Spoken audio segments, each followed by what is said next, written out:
Mardi.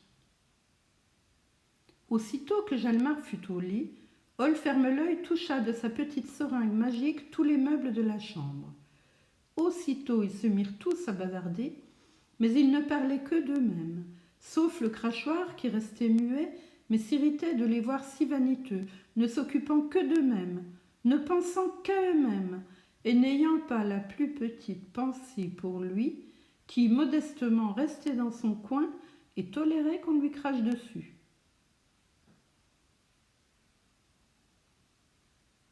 Au-dessus de la commode était suspendue une grande peinture dans un cadre doré. On y voyait un paysage avec de grands vieux arbres, des fleurs dans l'herbe, une pièce d'eau et une rivière qui coulait derrière le bois, passait devant de nombreux châteaux et se jetait au loin dans la mer libre. Ol Ferme-l'œil toucha le tableau de sa seringue, alors les oiseaux peints commencèrent à chanter. Les branches des arbres ondulèrent et les nuages coururent dans le ciel. On pouvait voir leur ombre se déplacer sur le paysage. Ol Ferme-l'œil souleva Jalmar jusqu'au cadre et le petit garçon posa ses jambes dans la peinture et le voilà debout dans l'herbe haute. Le soleil brillait sur lui à travers la ramure. Il courut jusqu'à l'eau, s'assit dans la barque peinte en rouge et blanc.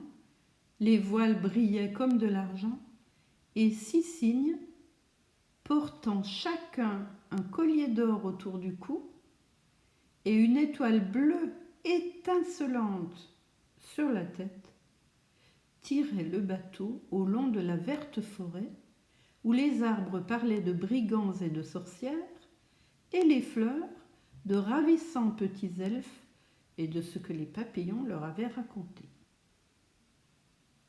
De beaux poissons aux écailles d'or et d'argent nageaient derrière la barque. De temps en temps, il faisait un saut et l'eau clapotait. Les oiseaux rouges et blancs, grands et petits, volaient derrière en 2 longues rangées.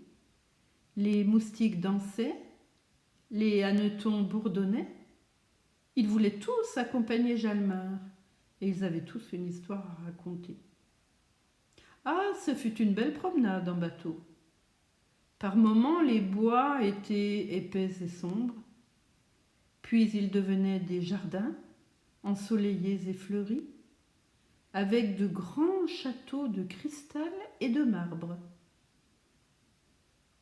Sur les balcons se tenaient des princesses, qui étaient toutes des petites filles connues de Jalmar, avec lesquelles il avait déjà joué.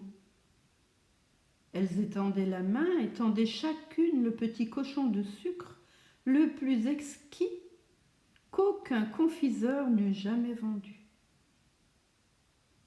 Jalmar, au passage, saisissait par un bout le petit cochon. La petite fille tenait ferme de l'autre, en sorte que chacun en avait un morceau, elle le plus petit, Jalmar de beaucoup le plus gros. Devant chaque château de petits princes montait la garde. Ils portaient armes avec des sabres d'or et faisaient pleuvoir des raisins secs et des soldats de plomb. C'étaient de véritables princes. Jalmar naviguait tantôt à travers des forêts, tantôt à travers d'immenses salles ou à travers une ville. Il lui arriva même de traverser la ville où habitait sa bonne d'enfant, celle qui le portait dans ses bras quand il était tout petit et qu'il aimait tant. Elle lui fit des signes et lui sourit, et chanta cet air charmant qu'elle avait elle-même composé pour lui. Je pense à toi à toute heure, mon cher petit Jalmar chéri. C'est moi qui baisais ta petite bouche et aussi ton front, tes joues vermeilles. Je t'ai entendu dire tes premiers mots, et puis il a fallu te quitter. Que notre Seigneur te bénisse ici-bas, mon bel ange descendu des cieux.